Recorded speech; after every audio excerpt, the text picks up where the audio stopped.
सत्यनारायण होती रहती है पूर्णिमा को, अगल बगल मोहल्ले में सत्यनारायण कथा होती है। सत्यनारायण कथा एक पुराण है हमारा, स्कंद पुराण जी, सबसे बड़ा है सारे पुराणों में सबसे बड़ा, और उसमें पूरे भारत के तीर्थों का वर्णन है।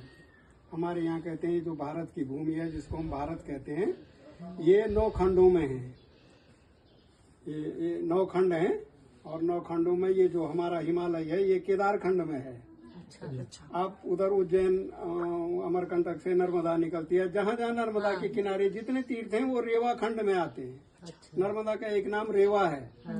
तो रेवा खंड में सत्यनारायण की कथा आती है स्कंद पुराण के अंतर्गत। तो हम सत्यनारायण की कथा करते हैं ना, घर घर होती है, लगभग हर हिंदू परिवार में एक न एक बार होती है। तो सत्यनारायण कथा में एक प्रसंग आता है कि भगवान वृद्ध ब्राह्मण के रूप में प्रकट, आरती भी है, बूढ़ो ब्राह्मण बन के कंचन महल की हो, ये आरती है बाहर किताब के बाहर से। वो बूढ़ा ब्राह्मण भारत में कहीं भी नहीं है, वो आपके सामने है।